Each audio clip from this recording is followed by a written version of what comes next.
২০০০ শহীদের রক্তের বিনিময়ে ৫ আগস্ট স্বৈরশাসক শেখ হাসিনা সরকার পতন। পরবর্তী সময়ে ৮ আগস্ট অন্তর্বর্তী সরকার গঠিত হয়।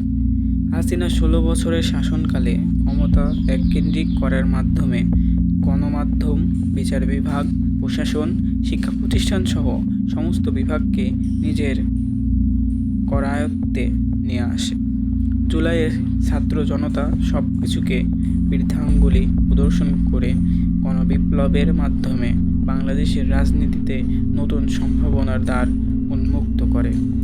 স্বৈরাচার মুক্ত করে একটি স্বাধীন, সমৃদ্ধ, সুন্দর বাংলাদেশ বিনির্মাণের জন্য বাংলাদেশের তরুণ প্রজন্ম কাজ করতে থাকে। দীর্ঘ লড়াইয়ের সমাপ্তি টেনে দেশের মানুষের প্রয়োজনে ট্রাফিক পুলিশ থেকে নিরাপত্তা কর্মীর দায়িত্ব পালন করে তারা। স্বপ্ন শুধু ভবিষ্যতে সুন্দর একটি বাংলাদেশ বিনির্মাণ করা। ডক্টর ইউনূসের নেতৃত্বে গঠিত এই অন্তর্বর্তী সরকার দেশকে স্থিতিশীল রাখার চেষ্টা করে। তাদের সামনে বিপ্লব এবং নতুন বাংলাদেশকে ঘিরে বেশ কিছু চ্যালেঞ্জ। দীর্ঘ ১৫-১৬ বছরে মানুষের বাকশক্তি খর্ব করা হয়েছিল স্বাধীন বাংলাদেশের নতুন সরকারের প্রতি, তাই চাওয়া পাওয়া বেড়ে যায় মানুষের। এটা স্বাভাবিক বিষয়, তবে এগুলোর মাঝেও ভবিষ্যৎ বাংলাদেশকে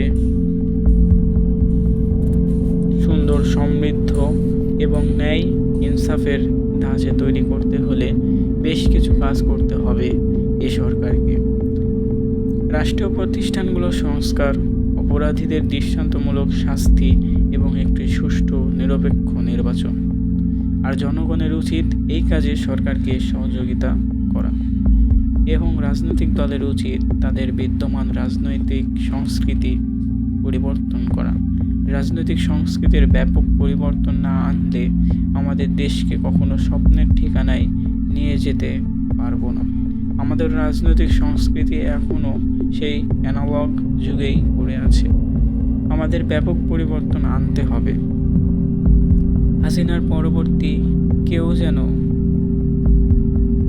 আবার হাসিনার মতো স্বৈরশাসক হয়ে উঠতে না পারে, সেই পথ বন্ধ করতে হবে চিরতরে। বাংলাদেশ স্বাধীনতা পরবর্তী সময়ে কয়েকবার স্বৈরশাসক মুক্ত হয়েছে, কিন্তু পরবর্তীতে যারাই সংস্কারের ম্যান্ডেট নিয়ে ক্ষমতায় এসেছে, তারাই আবার ক্ষমতাকে নিজেদের মতো করে ব্যবহার করেছে। তখন যদি প্রয়োজনীয় সংস্কারের মাধ্যমে কারো স্বৈরাচারী হওয়ার পথ বন্ধ হতো, তাহলে ২০২৪ সালে এসে ২,০০০ মানুষকে জীবন দিতে হতো না। প্রকৃতপক্ষে বাংলাদেশের রাজনীতিবিদরা নৈতিকভাবে সৎ নন। তারা ক্ষমতা এবং রাজনীতিকে নিজেদের প্রয়োজনে ব্যবহার করে। এ যে স্বৈরশাসককে উৎখাত করার জন্য ডান বাম, আলেম ওলামা, হিন্দু বৌদ্ধ, নারী পুরুষ এক হয়েছিল, জুলাই বিপ্লব পরবর্তী সময়ে আবার বিভক্ত হয়ে একে অপরের মধ্যে প্রতিহিংসার রাজনীতি করছে তারা। এটা হওয়ার কথা ছিল না, কিন্তু আমাদের রাজনৈতিক সংস্কৃতি সৎ না হওয়ার কারণে এটা হচ্ছে এবং হয়ে যাবে। বিপ্লব পরবর্তী অন্তর্বর্তীকালীন সরকারকে ৯০-এর কথা স্মরণ রাখতে হবে। স্বৈরশাসক এরশাদকে শহীদদের রক্তের বিনিময়ে উৎখাত করা হলেও পরবর্তীতে সেই রক্তের সাথে বেঈমানি করা হয়েছে।